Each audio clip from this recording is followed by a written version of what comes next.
Welcome to GK facts. Current में जानेंगे video के अंदर। देखिए, अभी जो है जलवायु परिवर्तन प्रदर्शन सूचकांक 2023 को जारी किया गया है। और इस बार इस परिवर्तन प्रदर्शन सूचकांक यानी कि जो जलवायु का परिवर्तन प्रदर्शन सूचकांक है, इसमें कौन सा देश प्रथम, सेकंड और थर्ड पर रहा है, इसके ऊपर बात करेंगे। या कोई देश रहा भी है या नहीं रहे हैं, इसके ऊपर बात करेंगे। क्योंकि अगर मैं आपको बताऊं तो काफी पहले भी मैंने इसके ऊपर वीडियो कराई थी, एक दो दिन पहले, जिसमें मैंने बताया था कि हमारा जो क्लाइमेट है पूरी तरीके से बर्बाद होने की जो है कगार में बढ़ चुका है। क्योंकि ग्लेशियर में होने वाली बर्फ दिन प्रतिदिन पिघलता जा रहा है। जो पृथ्वी है वो अपना चक्कर तेजी से लगाना शुरू कर दिया। अभी कुछ समय पहले ये भी पता करा गया था नासा के द्वारा कि पृथ्वी ने 24 घंटे से भी कम समय में अपना एक चक्कर पूरा कर लिया है। जो कि इसका सबसे बड़ा कारण यही बताया जाता है कि क्लाइमेट चेंज। ठीक है। और अभी अगर आप देखेंगे करंट में भी, तो आपको देखने को मिला होगा कि नवंबर का महीना चल रहा है और गर्मी से लोग अभी भी परेशान हैं। तो ये सब क्यों होता है? क्योंकि क्लाइमेट चेंज के कारण। तो ऐसा क्यों है, क्या है, इसके ऊपर बात करेंगे। इस रिपोर्ट में क्या बताया गया उसको जानेंगे। पेपर के पॉइंट ऑफ व्यू से टॉपिक मोस्ट इंपोर्टेंट है। एक दो नंबर का क्वेश्चन आपसे एग्जाम में यहां से पूछा जा सकता है। चलिए स्टार्ट करते हैं। अगर आपको पीडीएफ चाहिए तो टेलीग्राम पर मिलेगा, और टेलीग्राम का जो लिंक है नीचे डिस्क्रिप्शन बॉक्स में है, वहां से आप पीडीएफ को डाउनलोड कर सकते हैं। स्टार्ट करते हैं। क्या कहा जा रहा है? जलवायु परिवर्तन प्रदर्शन सूचकांक, क्लाइमेट चेंज परफॉर्मेंस इंडेक्स, यानी कि CCPI इसको शॉर्ट फॉर्म में बोला जाता है, याद रखिएगा। क्लियर है? क्लाइमेट चेंज परफॉर्मेंस इंडेक्स 2023 को जो है जर्मन वॉच और न्यूक्लियमाइंट इंस्टीट्यूट जो है ना, न्यूक्लियमाइंट इंस्टीट्यूट और साथ में क्लाइमेट एक्शन नेटवर्क द्वारा संयुक्त रूप से, यानी कि एक साथ मिलकर जो है जारी करा गया है। जर्मन वॉच, साथ में जर्मन वॉच न्यूक्लाइमेंट करके एक इंस्टीट्यूट है वो, और साथ में जो क्लाइमेट एक्शन नेटवर्क होता है उसके द्वारा इसको जारी करा गया है। इस सूचकांक में यह बताया जा रहा है कि जलवायु परिवर्तन सूचकांक हर साल संयुक्त राष्ट्र जलवायु परिवर्तन सम्मेलन में जारी किया जाता है। आपको पता है अभी COP27 की बैठक हुई थी, उसके दौरान। यह एक उपकरण है जो राष्ट्र और अंतर्राष्ट्रीय जलवायु राजनीति में पारदर्शिता सुनिश्चित करता है। पारदर्शिता का मतलब होता है स्पष्ट कर देना, किसी का भी, है ना, क्लियर कर देना, इसको कहा जाता है पारदर्शिता। क्लियर हो गया बच्चा?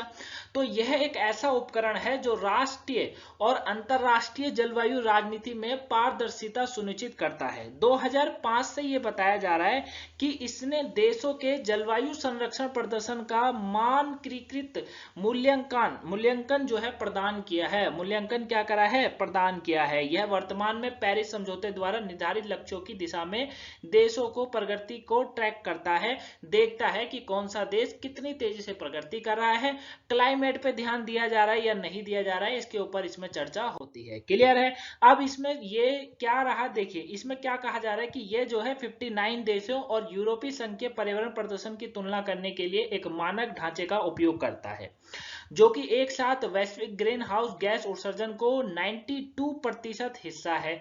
यह जो सूचकांक है वो 4 श्रेणियों में 14 संकेतों का उपयोग कर इन देशों के जलवायु संरक्षण प्रदर्शन का आकलन करता है। थोड़ा ध्यान से समझिए, यहाँ पर क्या कहा जा रहा है कि ये जो अपनी रिपोर्ट जारी करता है वो कैसे करता है? वो 14 संकेतों के बिहाफ पे जो है करता है। क्लियर हो गया? 14 सांकेतिकों के बिहाफ पे करता है, यानी कि 14 पॉइंटों को ध्यान में रखते हुए 4 पॉइंट नीचे लिखे हुए हैं। क्लियर हो गया? दूसरी चीज यह देखता है कि वैश्विक यानी कि विश्व के अंदर ग्रीन हाउस गैस उत्सर्जन जो है वो कितना है। जैसे 92% हिस्सा है ग्रीन हाउस गैस का उत्सर्जन का। क्लियर है ना? तो ये आपको याद रखना है। 4 श्रेणियों में 14 सांकेतिकों का उपयोग कर ये देश जलवायु संरक्षण प्रदर्शन का आकलन करता है। अब ये 4 कौन से हैं? एक है GHG उत्सर्जन। GHG उत्सर्जन जो होता है वो बिजली होती है, बिजली, है ना, जो बिजली हमारी जिससे मतलब बनाई जाती है उसको कहा जाता है। नवीकरणीय ऊर्जा के बारे में, ऊर्जा का उपयोग और जलवायु नीति, ये जो है किसी भी देश में इन चीजों का आकलन करने के बाद देखा जाता है। ये आपको जो है याद रखना है। क्लियर है बच्चा? क्लियर है? आगे बात करें, अब थोड़ा रैंकिंग के बारे में जान लेते हैं। रैंकिंग क्या कहती है, रैंकिंग किस बिहाफ पे बात करती है, रैंकिंग को थोड़ा जान लेते हैं। क्लियर है? देखिए अब यहां रैंकिंग की बात करते हैं। प्रमुख विशेषताएं बताई गई हैं CCPI की। समग्र रैंकिंग में कोई भी देश पहले 3 रैंकिंग में नहीं आया है। अब आप यहां से अनुमान लगा सकते हैं बच्चा कि विश्व के अंदर कोई भी ऐसा देश नहीं है जहां पर क्लाइमेट को लेकर जो है क्या करा जा रहा हो, सिक्योरिटी हो रही हो, मतलब जो है सेफ्टी रखी जा रही हो, क्लाइमेट को सही करा जा रहा हो। कोई भी ऐसा देश नहीं है, हर एक देश इससे प्रभावित है। लेकिन उसके बाद भी चौथे स्थान पर डेनमार्क को रखा गया है 79.6 के स्कोर के साथ। यानी कि आप ये कह सकते हैं कि डेनमार्क एक ऐसा देश है जो विश्व के अंदर जलवायु परिवर्तन प्रदर्शन सूचकांक में प्रथम पर आया, वैसे इसका स्थान चौथा आया हुआ है। इसके बाद स्वीडन का नंबर आता है 73.28 अंक के साथ, ये जो है 5वें नंबर पर है। यानी कि ये 2 देश ऐसे हैं जहां पर क्लाइमेट काफी अच्छा है। ठीक है, उसके बाद चिली की बात करेंगे। 2023 में 3 पायदान चढ़कर 6वें स्थान पर पहुंच गया है।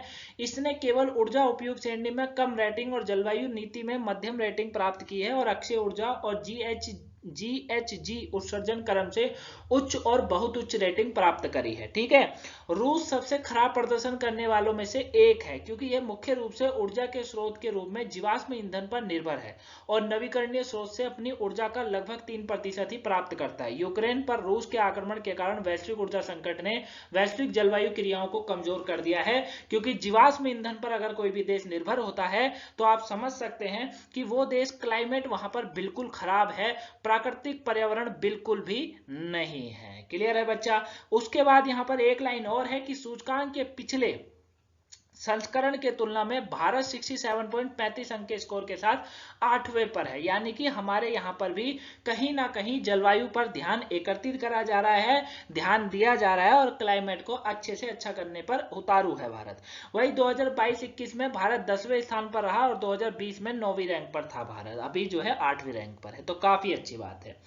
अब ये सब जो है मुमकिन हो सकता है क्योंकि आपको पता है भारत का भी एक लक्ष्य है, पूरे विश्व का एक लक्ष्य है कि जो ग्रीन हाउस गैस का उत्सर्जन है उसे 2030 तक जीरो कर देना है। क्या है, 2030 तक जीरो कर देना है। ये मैं हर वीडियो में समझाता हूं। अब ये होता है या नहीं होता है ये देखने वाली बात है। अगर होगा तो ये पूरी पृथ्वी के लिए और मानव सभ्यता के लिए सबसे अच्छा माना जाएगा। क्लियर है। आई होप आप इस टॉपिक को अच्छे से जाने होंगे। वीडियो आपको पसंद आई होगी, पसंद आई हो लाइक सब्सक्राइब शेयर करिएगा। सुबह की वोकैबुलरी नहीं देखी हो देख लीजिएगा, पेपर के पॉइंट ऑफ व्यू से इंपॉर्टेंट है। मिलेंगे नेक्स्ट वीडियो में, तब तक के लिए thank you for watching guys, have a nice day, thanks for watching.